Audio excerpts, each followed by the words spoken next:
Hey everybody, and welcome back to the Teaching Tax Flow Podcast, episode 111 today. We are going to explore and hopefully answer that question of, should I be an LLC? That's right, has a little rhyme to it, but before we get into the topic, let's take a brief moment and thank our episode sponsor. This podcast is brought to you by Strategic Associates.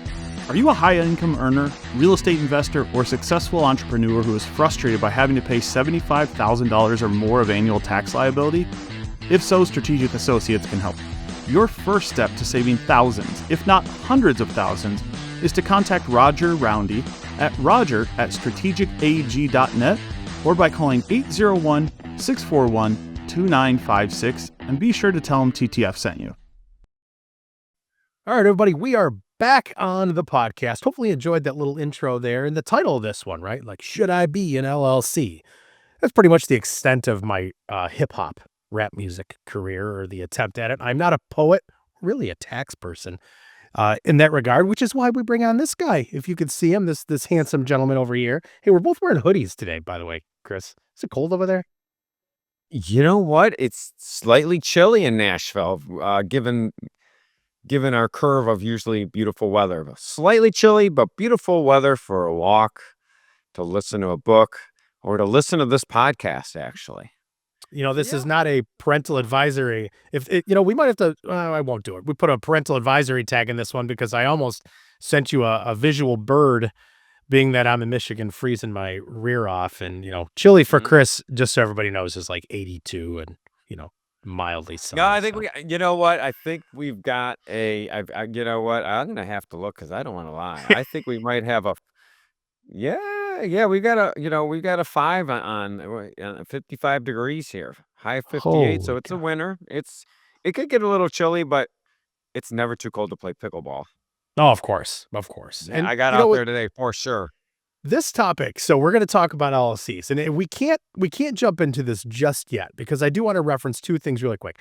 So if anybody listening to this or watching it for that matter wants to really get cringy, I believe is a term that the kids use every once in a while, go listen to the first one we talked about. I think it was episode 2, believe it or not, about single member LLCs. And then I think it was 30, 38 or 39. We talked about multi-member LLCs as well. So there's 2 podcasts. Go check them out. Those ones don't have video. We started doing video at episode 100. So here we are in this regard. But also, too, I'm going to try to find a couple points in this podcast to really kind of ruffle Chris up here a bit, because I know LLCs, it's sometimes easy. It's not as easy as saying that you're a 1099 employee, which is completely untrue, but we'll find a hole in there somewhere. So Well, Chris, I'd say one of the top 5 questions that we get asked in teaching tax flow, or CPAs in general, or tax professionals, enrolled agents, is, should I be an LLC? That is it's weekly. And what's frustrating, it's very frustrating, is that for some reason, I literally yesterday I had a chat with a potential client, and they have this belief that if they form an LLC, somehow that gives them extra tax deductions that they didn't have before magically. Don't understand where that's coming from. But we're going to dive into it. And I agree. Some of the prior podcasts, we didn't have the technology we have now. But this question is, as you like to refer to, situationally dependent. But we're going to dive into what an LLC is, the difference between a single member and a multi-member LLC. What are some of the advanced tax selections an LLC can make? And then what are the benefits? What are the drawbacks? And then we'll wrap it up by saying, who typically does it make sense for to be an LLC, and who maybe it doesn't make sense for? Perfect. And I know we see it a lot.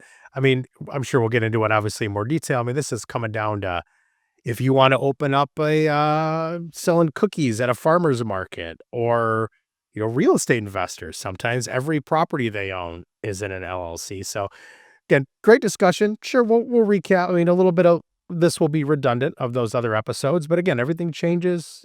Everything stacks on top of each other. And Chris, I'll hand the proverbial, actually not the proverbial mic, the actual mic, over to you here in a second. It's, take what we're saying, obviously, as it relates to taxes. I don't think we have to get a whole lot into the actual liability with everything else side of things. I mean, that's a little bit more on the legal front. But it is fairly easy to form an LLC if it's appropriate. Sometimes it's more work than it's worth. So, Chris, Yeah, I'll as let you far as you kind of walk us through. Yeah, as far as forming an LLC, that you could do either on your own. You can use a company that we've worked with many times, and actually, if you're listening to this, you get a discount with CorpNet. John's going to put that in the show notes, or you can work with an attorney to form an LLC. We're also here going to focus on the federal tax implications of an LLC. Some states um, or different states handle LLCs differently when it comes to tax. So in my home state of the state in Tennessee, we do have a franchise and excise tax that any LLC is subject to. There are some exceptions. So that's something to consider on a state by state basis. But we're going to stick to the federal side of things, putting that little asterisk saying if you live in a state with some type of additional franchise or state tax on an entity, make sure you consider that. That's something to they want to talk to someone about. But what an LLC is, a lot of times people don't even know what the acronym means.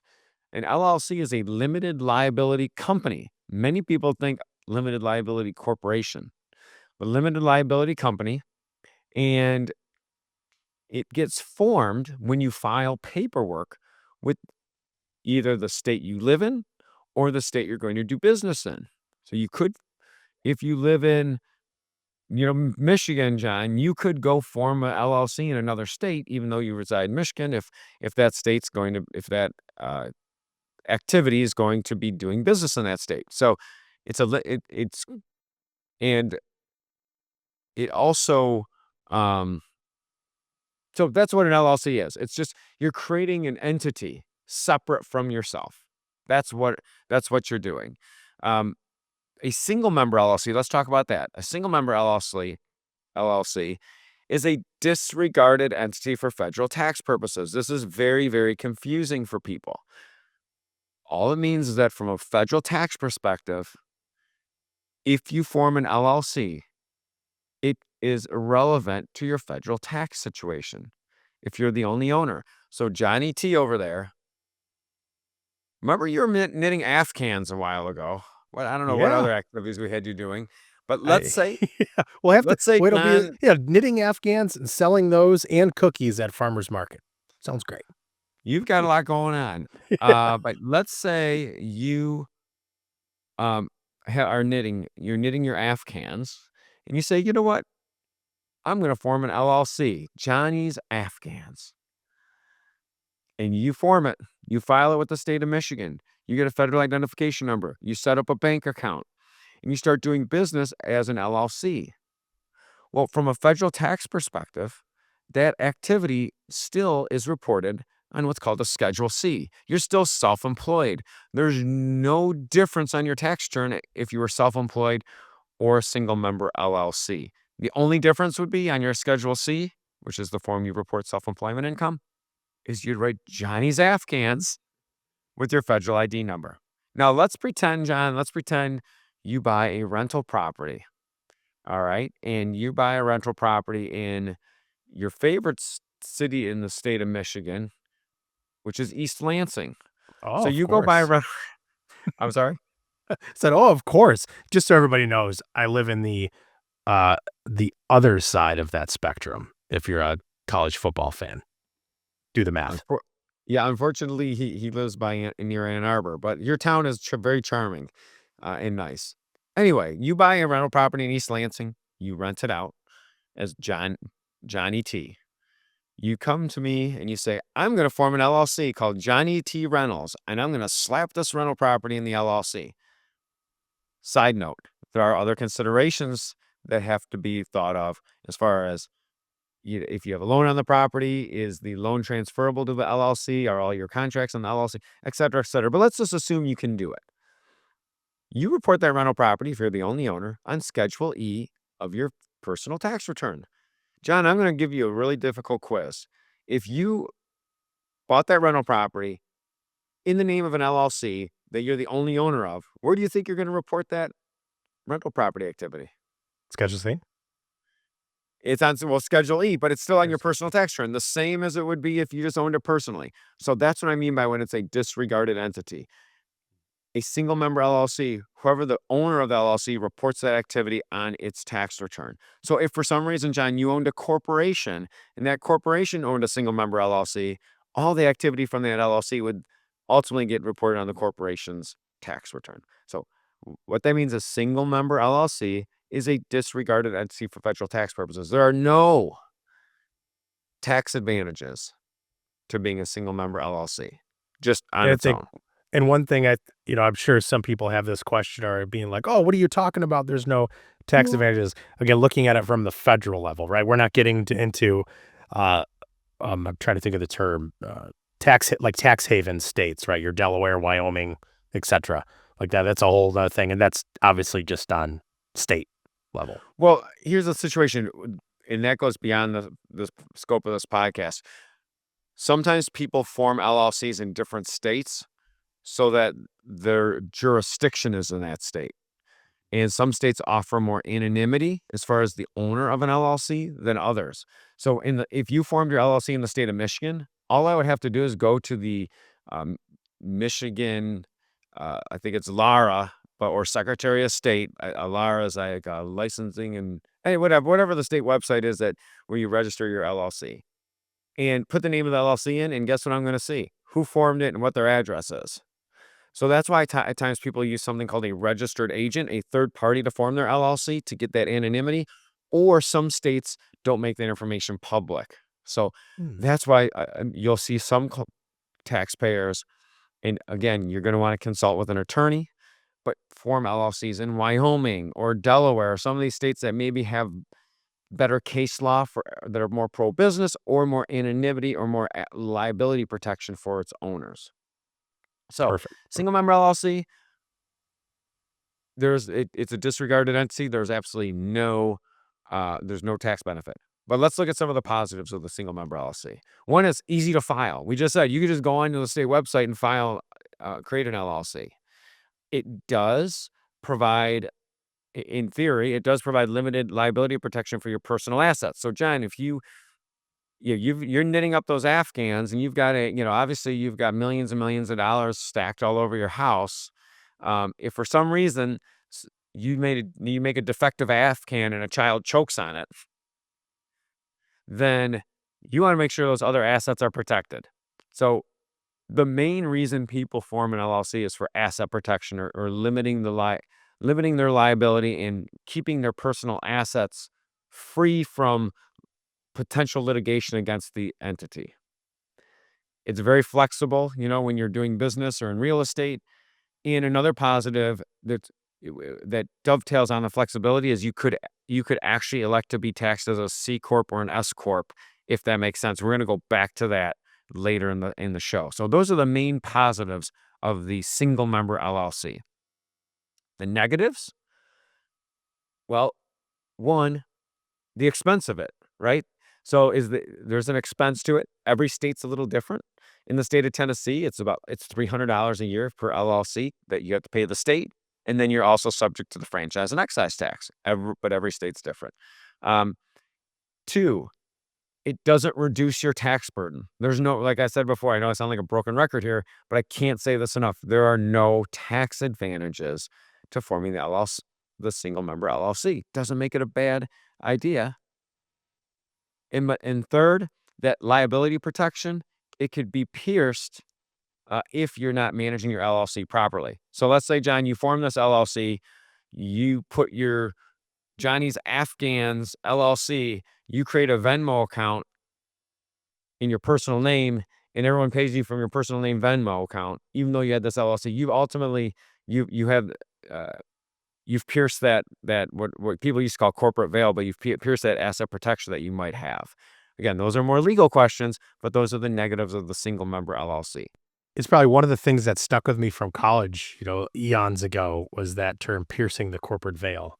Like, Hmm. I remember that pretty vividly, but and Chris, I'm gonna make the assumption here that probably the number one, I say most misunderstood, which really is the definition of a myth, with LLCs is frankly just that we've now, I think, mentioned a couple times that there is no tax benefit to owning an LLC. It's pretty much exactly what's in the name. It's a limited liability, like, Well, there's really, no tax benefit to being a single member LLC. or a single member. Let's put that.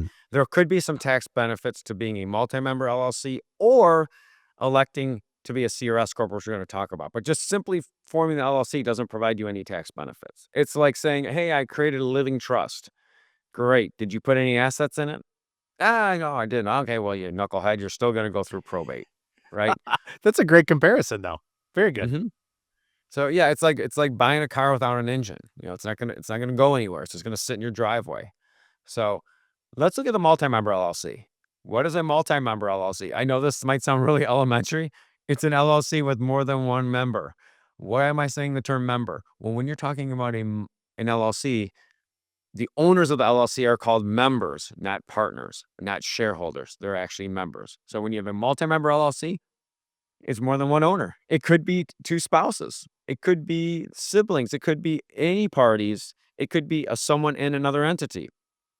It's just it's it's a multi-member LLC. Now the positives of it are similar, that the members should, if designed properly, will have asset protection, which is important, right? So let's say you and I, you know, your Afghan business is going well.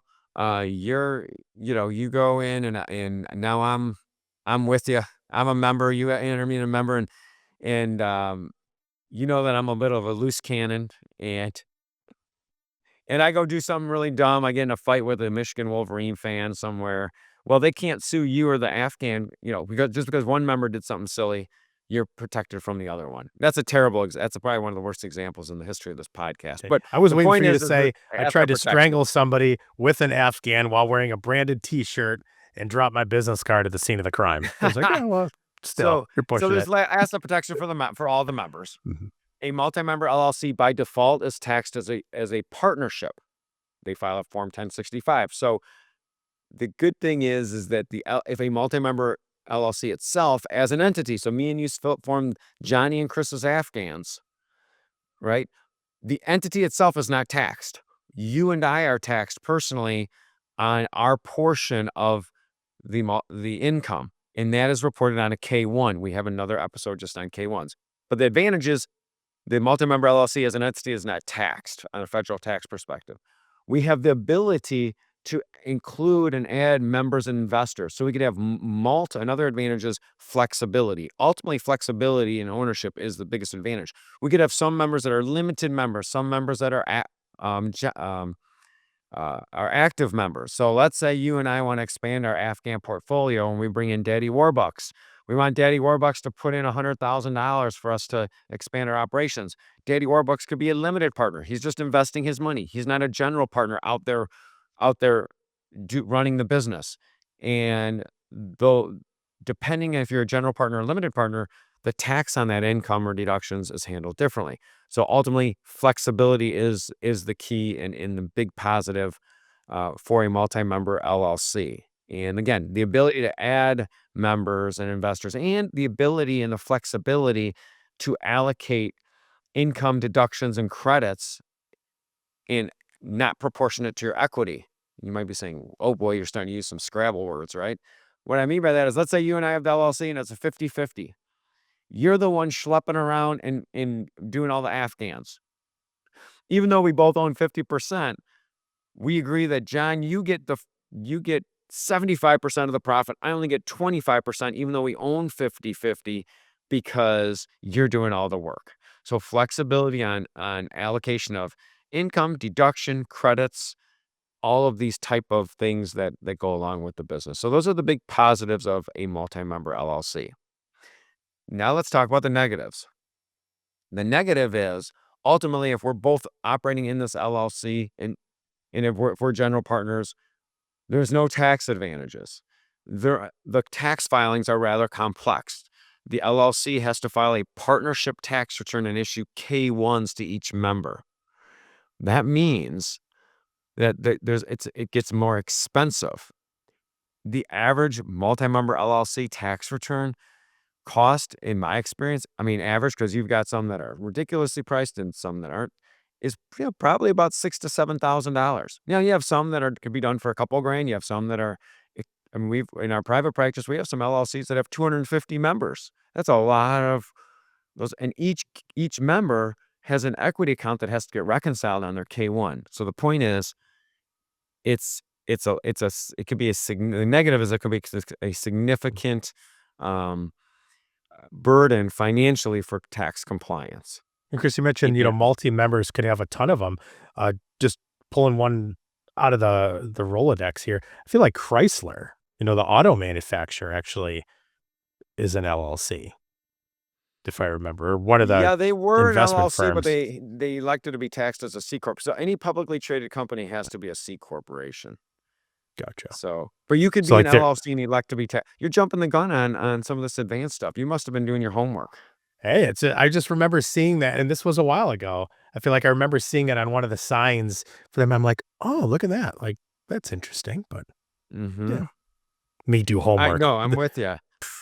I don't know what So then, homework and is. then My dog ate it.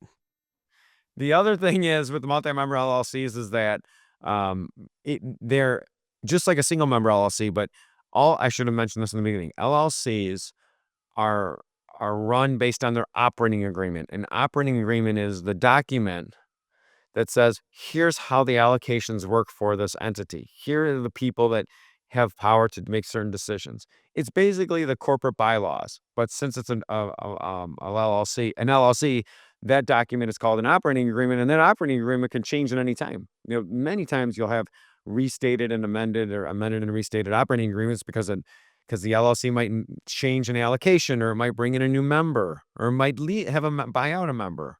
So multi-member LLCs, some advantages. They avoid double taxation. You've got some flexibility.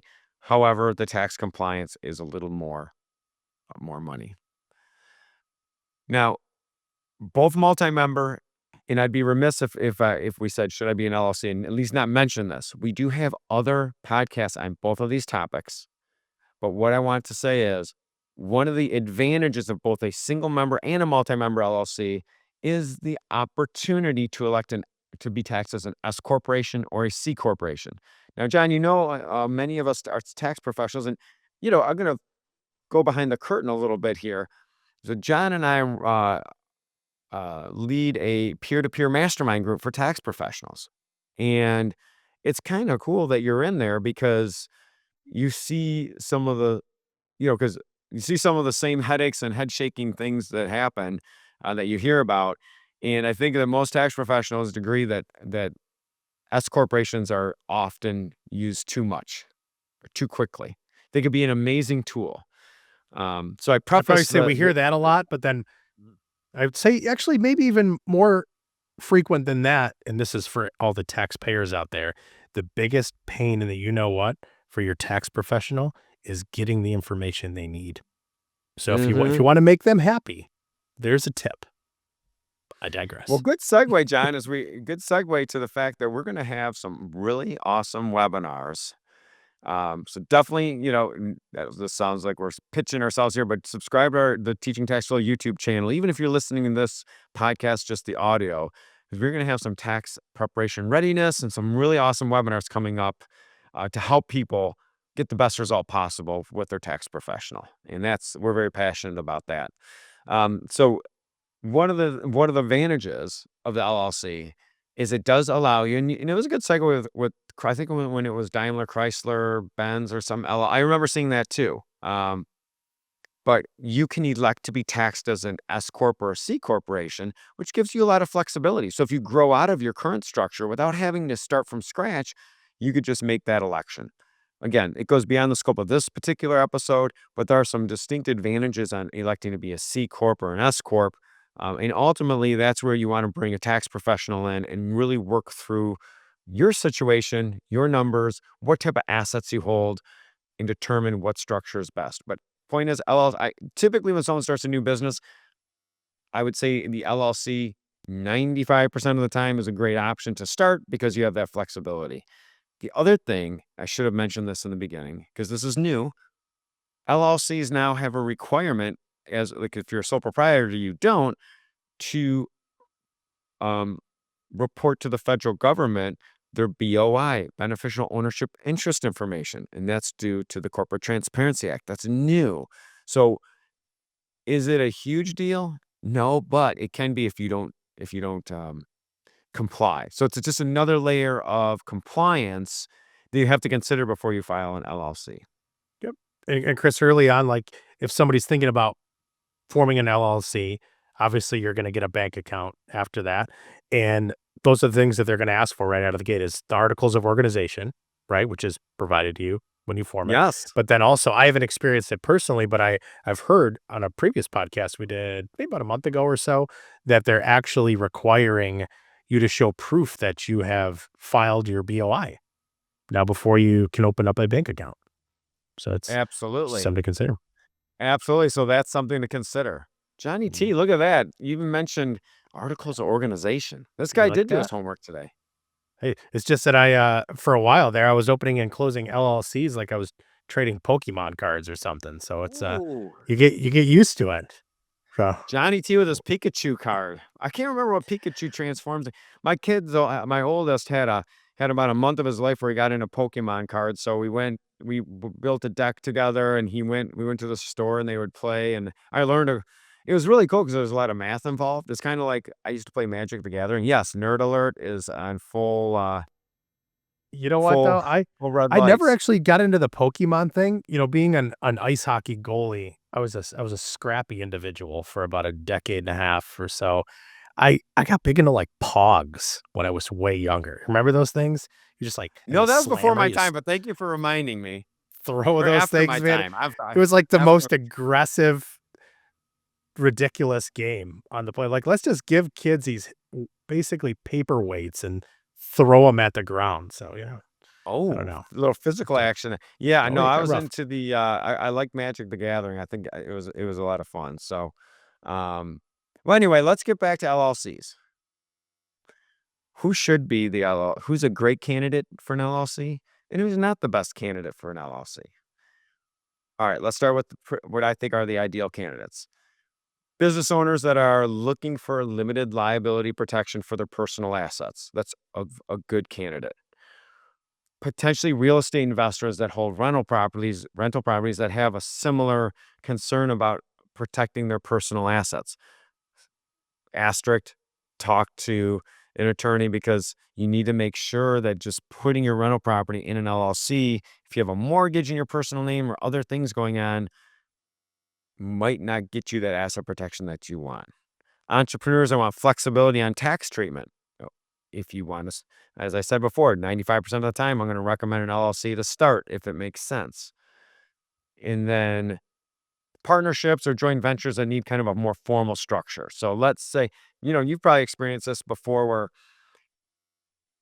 I think about my kids, right? And they're always having these entrepreneurial ideas and, one of, I mean, I've got a I've got a hot dog make machine downstairs that my oldest son bought and then traded to my younger son. My younger son decided to create a hot dog stand by the swimming pool in the neighborhood. And but then he kind of got loose-lipped and started talking to a friend. Next thing I know, there's like four kids out there, and I'm like, you realize you're splitting your profits by four now, but it's a life lesson. But let's say little Luke's hot dog stand took off.